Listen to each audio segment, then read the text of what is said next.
What's up, everyone? We are James and Alma Curran here with another episode of Restore Your Intimacy, where we believe that no marriage is beyond fixing as long as both people are all in.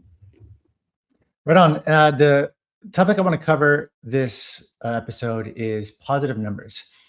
And this comes from, we've been pretty vulnerable on past episodes about our past. And we were just in this stuff a lot, I felt like we were always kind of clawing to either keep each other down negative so one doesn't sail higher. That's a pattern that we see a lot with couples, especially ourselves.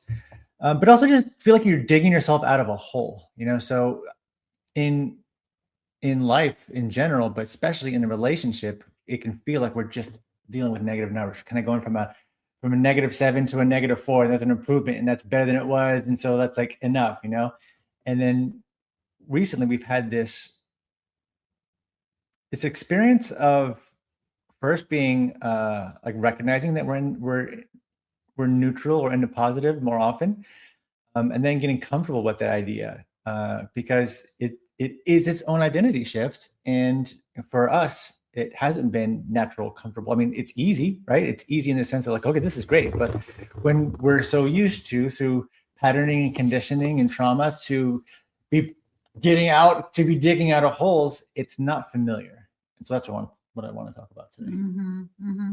Yeah. Because when you're used to looking for the problems and kind of blaming the other person or any external circumstances for your problems, for why you're not where you want to be, it is so easy to blame your spouse. They're right there because they're always right there, and they're always going to be there. Hopefully, right? They can I'll take way more punches than random guy on the street. Exactly. Because I'm way more committed to you. Like exactly. Yeah. It's easy. It's very easy to dump everything on your spouse, and then because they are a lot more forgiving, and when you're always around somebody who's a lot more forgiving, they also have a lot more opportunities to take the punches, right? When you and I first started working together and we started spending pretty much 23 hours a day together, there was that frequency, right? There was that proximity. Yeah, opportunity for conflict. Yeah, for sure. Yeah. So now you wanted to talk about the positive numbers specifically, and can you give me an example of positive numbers in our experience? Yeah, well, let's contrast that with what the negative experience is. Okay. The negative is like, for me, hypervigilance, always on alert, seeking, sensing, like wondering, is there going to be something that's going to trigger you, that will then trigger me, that will cause us to enter a downward spiral of chaos and possibly, in a disaster, catastrophizing sense, threaten our relationship. Right? So like we lived there for a long time. And it was terrible. And so we can get into specifics, but I think that if this resonates with you, you get it. But the goal was just kind of like treading water. It was neutral. It was zero at best. Don't rock the boat. Yeah. And the sort of highest number we could hit would be a -2. Maybe a +2, but that'd be like, we're on vacation and everything's perfect and whatever. Yeah. What I mean? That's literally vacation mode. Yeah. Yeah. Which is like, fake reality anyway, temporary reality. So like that's where we were for so long. And the anticipation of a negative experience that would drop us down some points, the manifestation of negative experiences, because we expected them, we would project them. I would just wait for the moment. I'm like, I know it's coming. And then my anticipation would basically push you over the edge. Be like, all right, dude, you want it? Here it is. Like you're gonna get the horns. That's what the bull get the horns. Yeah. So that's where we were for so long. And then there was a real, straight up, ever since I personally found God, I surrendered to God. I told God I can't do this anymore on my own. Things started changing a lot from there. And that wasn't the cure-all. It wasn't instant, but that was the start of the ascent of just, it's almost as if like you're backfilling there. Like if you consider it like a hole, like I like metaphor. So if I consider myself like I'm in a hole, then I'm like backfilling dirt and stepping up and slowly reducing the depth of the hole to the point where standing on like solid ground, like neutral, like sea level ground on the daily. And that was its own shift. That wasn't normal for us. No. But we got there. Yeah. Yeah. I mean, for what was normal for us was getting into the cycle of getting triggered, then ignoring each other. Kind of, we would not talk for days. Oh yeah. And we would avoid each other. Yes. And, you know, being parents, we had to like put on mommy and daddy mode in front of our daughter, which she could always tell every time. Like she's a smart, highly in tune nervous system that senses all of the stuff that we project out there. So that never really worked. And we knew that. So yeah, it was definitely tough for a long time. Yeah. And then we would argue. Yeah. Because one of us would reach a breaking point where yes. It's like, I don't want to do this anymore. I don't want to feel like this. I don't want this tension in the house. Then we would break the tension through arguing. Which would bring connection. Which would bring connection. And we would kind of like go into neutral at best. Yeah. And with some positive moments. And then those positive moments, they give us a little bit of a little bit of hope, and then we would start to feel comfortable and start to make some positive progress. And the other one would catch on to that and say, not on purpose, of course, but the other one would say, wait a minute, I'm not there yet. I'm not going. And we would pull each other back into it. And it just kept. That's one of the patterns. You know, this whole brand is all about intimacy repatterning. And when we bring our patterns from childhood to our relationship, it doesn't work out very well. Because if you're acting like a 4-year-old, because that's when you learn that pattern, because that's what got you attention when you cried, or when you protested, or when you threw a fit, or when you went into a cocoon and froze and you got attention. Like that's not going to work with an adult. Yeah. But for our own reasons, we stuck together and we kept going. Yeah. And so now we ended up in positive numbers.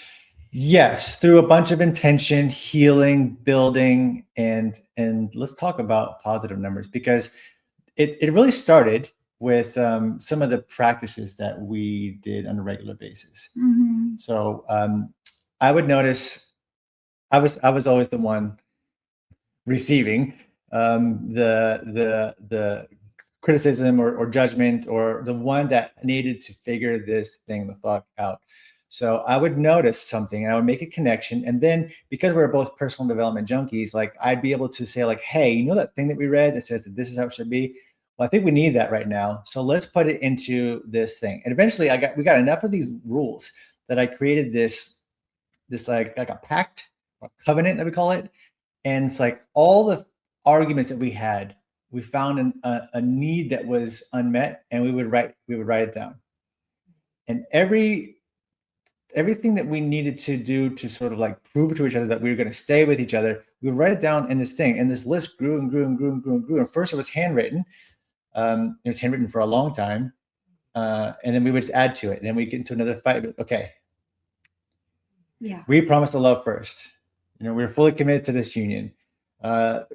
Like all kinds of different things. The only way to fail is to believe that failure is not an option. You know, that was one that we added toward the end. There's a bunch of these, and we're both grasping for the phrases right now, because we don't need this device anymore. It doesn't serve. It doesn't serve the purpose that it once did. So we've sort of like evolved past that. But for a while, it was like every time we would have a fight, okay, I see what you need. Let's write this down. Let's have this shared unifying like pledge to each other that we recite, and we would recite it every single night before we went to bed. Yeah, absolutely. And We don't hold the need for it against each other or our union, obviously, and we definitely don't judge who we have been as individuals prior to this transformation. Uh, be, somebody up there. Because in life in general, we're all, because we need love, right? That's our greatest need. So every act is an act of love or cry for love, right? So whenever we're acting out, we're crying for love. We're saying, hey, look at me, I'm at my worst behavior, will you still love me, right? Or when we're feeling fulfilled and we're feeling in the positive, as you call it, that we are acting from a place of love. So love is always at the center of whatever you're arguing or about, or whatever it is that you're seeking. So, and when you talked about when you found God, when you came home to God, God is love. God is the ultimate source of love, the source of love. So when we put, as we have said, we put God at the center of our home, which means we put love at the center of our home. Yeah, it really is true. Yeah, you can't. I don't think you can have true love without a connection to God. Right. Yeah. I tried it for a long time. I was not a faithful person, and that created, like, I was stuck in my own head and my own thoughts, my own fears on repeat. I was very unhealthy, mentally and emotionally, isolated, trying to do everything myself. And it wasn't until I fully surrendered to God that really just changed everything for me. And I had the ability to gain perspective, to surrender, and to get out of my own, stop believing all of the my own hype, I guess you would say. Yeah. I remember, I don't know if it's appropriate, but I'll do it anyway. I remember when you and I don't know if we were dating, this was in the early 2000s or something. And you and I would always have these deep conversations that like not 20, 21, 22-year-olds normally don't necessarily have. And we would have these conversations about God specifically, and we were on the opposite ends of the spectrum, and you were trying to prove to me or convince me, not prove, but convince me that it's important to question God's existence at the very least. And I remember that conversation, me telling you it's easy for you to say to question God's existence, but for me, in my days of watching bullets fly overhead and grenades fall and explosions all around you, and you have nobody to save you. You can't leave. You can't just walk away. You can't run away. You can't ask for help. There's no parent to help you. If you do have a parent in that situation, like your parent is not there for your emotional support because your parent is also in survival mode. So those are the times when you really only do have access to one being, which is God. You believe that there's only one source of safety or rescue. And not that I'm comparing it to it, but when you talk about the day when you found God, it's kind of like it's the same thing, in your own way. I was hopeless. I mean, that's the thing. I needed hope. I needed a way out. I felt like I had run out of options, and I was just sick of trying to do it myself. So I just gave up. I gave up control. I surrendered, and my life has been completely transformed ever since then. Yeah. So when we talk about positive numbers, again, I want to bring it back to the topic of why we're here today. So turning to God is what turned towards. Yeah, I'm trying to think. I think we had we started to build a covenant before that. We did. I believe so. Yeah. Yeah, that started. That was really the steering of the ship, or the turning of the ship around. It's like, okay, we need to start building a foundation of beliefs and mantras that we can speak to each other, because we know, we're Tony Robbins fans. Repetition is the mother of skill. So the beliefs that you want to have, you need to just repeat them over and over again. So I was like, okay, got it. Here are the beliefs that we need in order to survive and thrive and to exist in this relationship. Really starting writing them down, and they're going to be unique for every couple. Absolutely. They're totally a bespoke, custom solution to your particular Yeah. traumas and the way they've interacted with each other, and they have to stack. And there's probably some patterns. We don't have enough data to really show that. We'll probably get that at some point, but definitely should be a customized thing. Yeah, and once we got there, once we convinced each other that that is the truth, that is our path, we started to feel a lot safer in our marriage, and we started to feel like we could ask each other, hey, I don't feel good right now, I don't feel safe, without the other person personalizing it, because that was one of our biggest problems for a long time. We would tell each other, yes, you can come to me. And then at the moment the other person comes to each other, we get triggered somehow, right? If I come to every time, both of us, yes. would just not be able to handle it, get triggered, think it was our fault. Yeah. And to just fight back. Yeah. It's like, figure it out. Yeah. Then come to if me. You had done this, then you wouldn't be there, and you should just figure it out yourself. And I can't fix this for you, and blah, blah, yeah. blah, blah. So then once we started to feel safe, then we decided, okay, we can come to each other. And even today, when we come to each other for something, hey, I need help, I need your reassurance, I need this, there is no personalizing it, at least not, I know that I don't personalize it. It's just like, oh, I'm so grateful now. I get the opportunity to serve now. Yeah. I get the opportunity to be your person. Yeah, because which is a positive. Yeah. Because I know how it used to be that you wouldn't come to me because you didn't want to trigger me. So now the fact that you do come to me now, that tells me that you are safe, that you're no longer afraid of me getting triggered. So it's so that alone, the act of you asking for help, it's so valuable. I just hold it so tenderly, and I don't take it for granted, because I know what it's like to be on the other side of that. Been there. Yeah. So the positive numbers are magnified, right? Yeah. So to really make this clear, when one doesn't come, if I don't come to you, then I'm going to go into the negative on my own, right? And then you're going to wonder what's happened. That's going to bring it down even further, as opposed to me saying like, hey, that thing you said, or I'm struggling with this, or whatever. That keeps the negative points from getting added to the board, which helps you stay in the positive. Yes, absolutely. Boom. Never had that thought before. That boom. Yes. Yeah.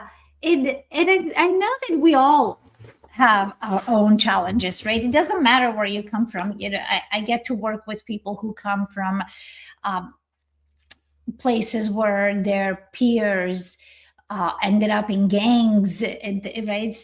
And they ended up becoming multimillionaires and raising incredible kids. And then I also work with people who were raised in semi-normal environments, right? And they come out and they're just traumatized, and all kinds of people, right? With people from mixed marriages, just so many different blends, and everybody tends to think that they are especially messed up, right? It's like, well, I know that with us, it would be like, well, Alma, you have had your flavor of traumatizing experiences. Who am I to compare to that, right? Because then it's like we blame ourselves for not being extra fucked up. So, I haven't been through a war and been through refugee camp after refugee camp. Yeah. And then it's like, oh, well, why? Then you blame yourself for feeling the way you feel. It's like, it's almost like you don't have a right to feel that way, right? Yeah. Or somebody will say the same things like, this is the color of my skin, or this is the language I speak, or this is this, or I was given that, and I was raised by a single mother, how could I ask for more? Or right, or I was raised by both parents, so why am I complaining today? So we just all come from all kinds of backgrounds where we just haven't been given the opportunity or like a permission slip, really, to feel our feelings, to feel all the feelings. And when we don't get to feel all the feelings, when we mute some of them, we mute all the feelings, we mute all emotions, and then we kind of present a potential of a person to our spouse, right? Yeah. And what was coming up for me is when you're not feeling your feelings, you can't do that without numbing through some mechanism. So that's when substance abuse comes into play. Porn addiction, yeah, whatever. yeah. All of the things that take you away from the present moment. So, which also is the kind of thing that will lower your score. Because if I'm not here for you, if I'm checked out, if I'm out playing video games or watching porn or doing something, getting hammered, but I'm not here for you, does that raise my numbers? It lowers them. Yeah. Lowers them, yeah. So and that can be a pattern. That can be a decades-long pattern. Yeah. And I don't know. Oh, I know I see people popping in and out. So I don't know if you have had challenges like that in your marriage, or if these challenges are foreign to you. Wherever you find yourself on the spectrum is perfectly fine. But the reason we started this series is to showcase what is possible regardless of where you are on the path in your marriage, right? No marriage is ideal, and no marriage is beyond fixing, as long as both people want to stay in, right?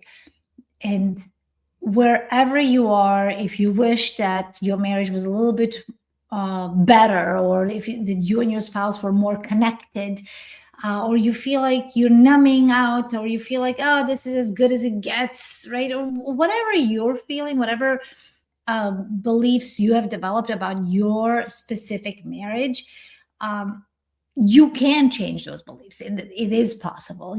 I used to think that, well, at least I'm not something, right? At least we're not this, or say something specific. Well, at least I'm not in a different country, or at least I'm not married to an abusive husband, or so, right? If it could be worse. It could be worse, right? Yeah. It could be worse. Yeah. And so if you end up settling for what you have, you are creating the perfect ground for regret and resentment, which ultimately leads to estrangement, and your kids, or your future kids, or your grandkids, or whoever's watching is going to decide that is what marriage looks like. And then we do have a problem today where 1 out of 2, meaning 50% of women under the age of 30, do not plan on having children. Wow. So when you're working with those kinds of numbers, it is so easy to say that, hey, you know what? There is a potential threat to traditional marriage, right? We are potentially on the precipice of people living of people raising children, if they even raise children, right? Of people raising children without the other person in the house. And we know for sure that every family unit needs a mother and a father. I am a product of the absence of a father, and so is my brother. And it's just, it's not healthy. So we do need children to grow up we need more children, and we need children to grow up with both parents. So whatever example you're setting right now, just remember that your marriage is either an example or a warning to the future generations. So it is our responsibility to make to repattern our Fix your shit. fix your shit. Yeah, I'm beating around the bush. So Just thank go you for to it. being, so thank you for being direct. Yeah. Yeah. So let's talk about some other things that we do now from where we are at this privileged vantage point that we worked our asses off to get to stay positive. I tell you every single morning that I will always love you. I will always be there for you. I will be your faithful husband for forever. And that does those specific words counteract your main trauma, which is being abandoned. Correct. Right. So it's like we whittled it down to like, here's the deepest, darkest fear. Boom. You'll never have to worry about that with me. And you start your day that way. Like I wake you up with that. Yes. Yeah. Yes. So that's like plus 1, plus 10, plus 100, something. Some positivity happens before you open your eyes, basically. Yeah. And I mean, we can dig deeper into this in future episodes, but really, when I was raised in an environment where infidelity was at the core of my household, right, within my walls, and it was always talked about as if my father committed infidelity against my mother, right? She was the victim of this, right? And which is not true. She's a grown woman who could have made a different choice, right? So the infidelity is not against the woman or the other person. Yeah, and it works both ways, right? Right. So but so there you have somebody who's an untouchable, right? They're a victim. You cannot touch that person. You cannot give them any more of what they're already unable to handle, right? So then that infidelity gets passed down to the children or whoever's watching, because now you are, as a child, you are deciding, okay, the father is more likely to commit that, right? So you form your decisions about your future marriage on that.